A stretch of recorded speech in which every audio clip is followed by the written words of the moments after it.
Hello, welcome to my new video. Today, as you remember, in my previous video, I talked about Turgut Özal rule and the post-1980 coup era. So after the 1980 coup, there was a big transformation in Turkey in terms of political and economic issues. And today, I want to cover the National Outlook Movement and Necmettin Erbakan and Welfare Party to some degree. And then in my next video, I will try to cover the 1990s and the way that caused the postmodern coup in 1997. So today we will talk about Necmettin Erbakan and his National Outlook Movement and his motto of just order. Who is Necmettin Erbakan, what kind of political ideas and ideology he used to have, and how did this shape Turkish politics from a historical perspective. I will try to cover this issue today, and next week I will try to cover the 1990s, and there are some important events, as you know, that took place in 1990s, and then I will try to cover the February 28th process. So first of all, as you know, in 1997, Erbakan-led government was overthrown by a postmodern coup in Turkey. But who is Erbakan? Let's try to talk about him first. First of all, the National Outlook Movement actually is, we can call it as a political Islamist ideology in a general sense. And this ideology first emerged at the end of 1960s. In 1969, Necmettin Erbakan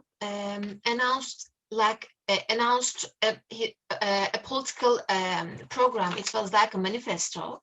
And in 1969, National Outlook was shared with the public.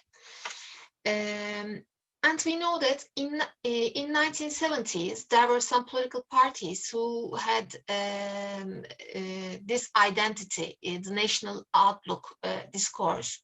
We can call these parties as political Islamist parties.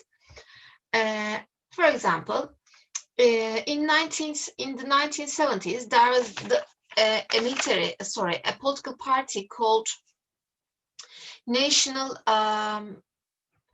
Order Party, Millî Nizam Partisi, and this party was active in 1970s. However, this party was closed down in 1980 military coup, and the leader of Necmettin Erbakan was banned from political life for a few years. The National Outlook movement generally has some basic characteristics. What are these characteristics? First of all, it has a background, it has some specific ties with Naqshbandi and Nurcu sects. So we can say that it's an Islamic ideology, actually.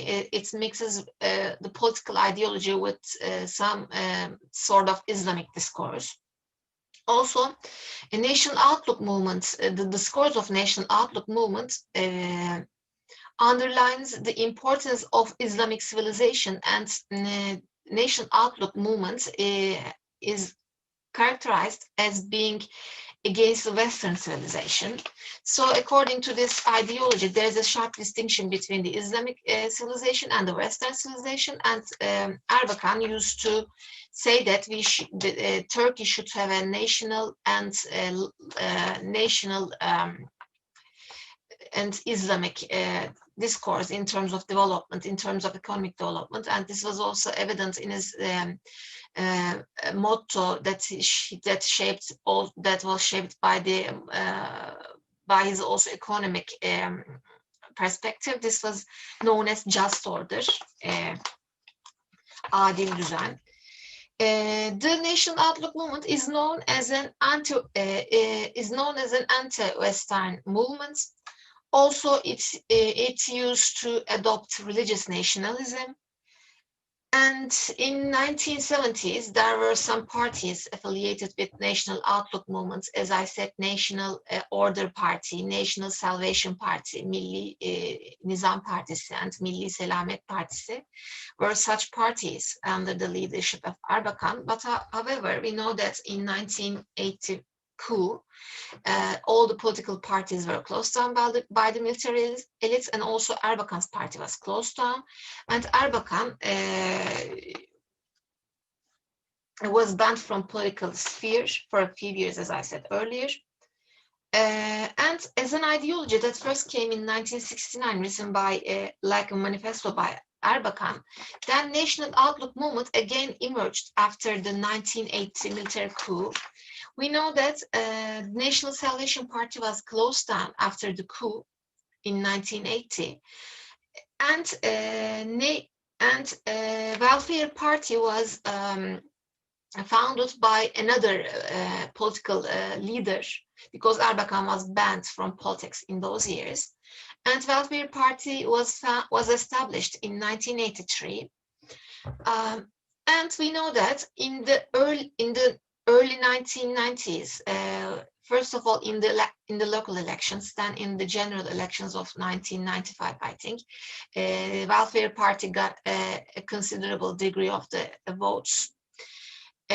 Because also the 1990s were characterized by the rise of identity politics in Turkey, so left and right division was somehow diminished, and the Kurdish, Islamists, feminists, and like the identities like those identities came into being. They started to dominate the political discourse. The Kurdish people, the political Islamist parties, and Welfare Party was among these parties, maybe one of the most important parties at the time being. As I said, it had an anti-Western discourse. It used to defend Islamic civilization against Western civilization. Also, the just order was an important aspect in terms of the economic ideology. We know that in 1997 there was a postmodern military intervention, and then there was a split in the National Outlook movement circles. There were some people, actually there were two main splits in the National Outlook movement in the aftermath of the postmodern coup. One of them was the reformist wing.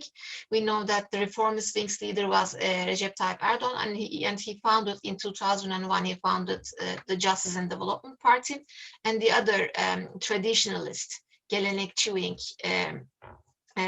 established Virtue Party, Fazilet Party in 1990, after the postmodern coup, we can say.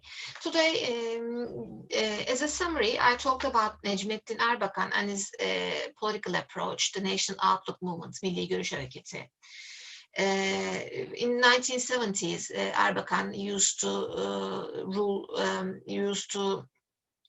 rule some political parties, but then in 1980 they were closed. It was closed down, and again in 1983 the Welfare Party was founded. So today I can generally talk about these issues. Maybe I can cover a little bit the 1990s and the 1997 postmodern coup. So let's talk a little bit about 1990s and the way, the process that paved the way for the postmodern coup in 1997. As you know, that the 1990s were characterized by the rise of identity politics. Not just left or the rightist parties were dominating the political scene, and in this environment, Welfare Party got an important degree of the votes in both local elections in 1994 and also in 1995 general elections. And then Necmettin Erbakan with Tansu Çiller was at that time the leader of the True Path Party. They together formed a coalition government, Refahyol government, we know this, and they formed a coalition government. However, this government was somehow alarmed the secularist circles. So the mainstream media, the army, and some of the intellectuals, along with some of the so-called civil society associations, got alarmed by the electoral victory of the political Islamism, let's say, and the welfare party-led government, Refahyol government. And in 1990s, there were some, not some, actually, there were heavy tensions among the society. So on the one side, there was the military, and the military was leading this party, actually. The mainstream media and some NGOs, like some associations.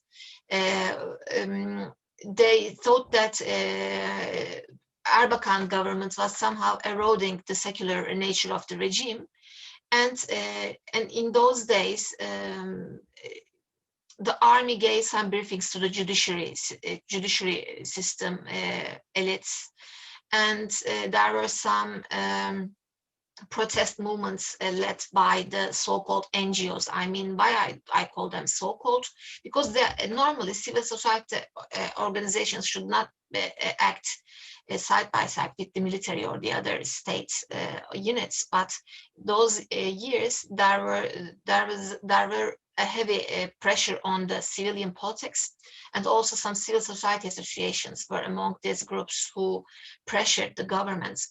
And in the end, in 1997, the longest National Security Council meeting was held on February 28th. It was the longest, one of the longest meetings in Turkish political history. So the National Security Council meeting was held, and Refahyol government was forced to resign. And after this meeting, the Erbakan resigned, and we all know that this was called later as a postmodern coup, because the military used media organs, the military used somehow the judiciary system and the non-governmental organizations in order to legitimize its intervention into politics. So shortly, I can say today the topics that I wanted to cover, it was briefly this. In my next video, I will try to talk about the post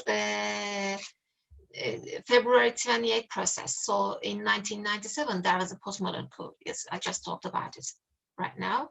And as I said, the nation outlook movement was split. On the one hand, there was the modernist the leadership was in the hands of Recep Tayyip Erdogan. On the other hand, the traditional wing, there was the Virtue Party.